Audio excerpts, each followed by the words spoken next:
Hey everyone, hope you're doing well. In this video I'm going to be installing some camber bolts on my car.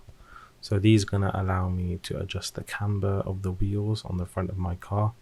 I've installed coilovers. I've got too much negative camber, so I want to bring back a little bit more positive camber to the car so it's not as negative, so I can reduce the amount of wear on the inside of my tires.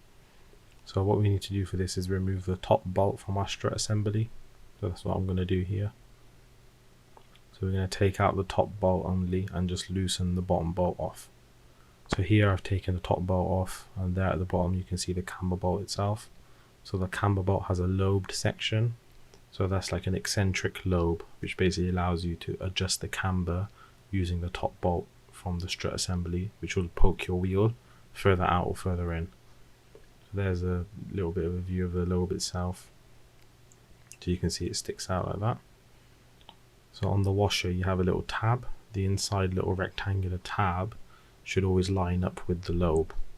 If you line up the lobe facing the engine, that's going to give you more positive towards positive camber. If you line up the lobe away from the engine, that's going to give you more towards a negative camber. So it's all dependent on what you want. The bolts that I have can go from 1.75 degrees plus to 1.75 degrees negative. But my coilovers, which I've put on, set the car back about 3 degrees. So I don't want it to be 3 degrees negative. I don't mind it to be about 2 degrees or 1.5 degrees negative. So these bolts will allow me to bring the camber a little bit more out. So when you put the washer in, you have to make sure that that rectangular section which sticks out on the washer sits inside the strut. Make sure it doesn't sit outside, so it actually sits in the hole. And then this tab is basically your marker, so that's just there for adjustment only. So you don't want to bend that tab or anything like that. That's there to basically line up where the lobe is central to the bolt. So there we go, that's the camber bolt installed on the top.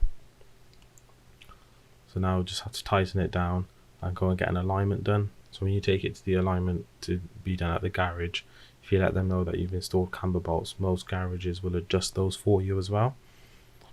They may charge extra, they may not, but most garages will do it for you. So in this section of the video I'm just showing what happens when you actually rotate the bolt. So here I've just put the bolt in loose, and you can see as I'm rotating it, you can physically see the knuckle, which is a slightly rusted section, actually moving in and out in regards to the strut itself. So you can see there it's moved in, and as I turn it around you'll see it's going to move out. There you go, you can see it's moving out. So the further out it moves, that means you're going to have less negative camber. The further in it moves, that means you're going to have more negative camber. So I hope this video explains how to put in camber bolts and shows how to do it. It's very straightforward. I'm going to put a link in the description of another video that really helped me to understand how camber bolts work. So I hope you like the video. Please like, share and subscribe.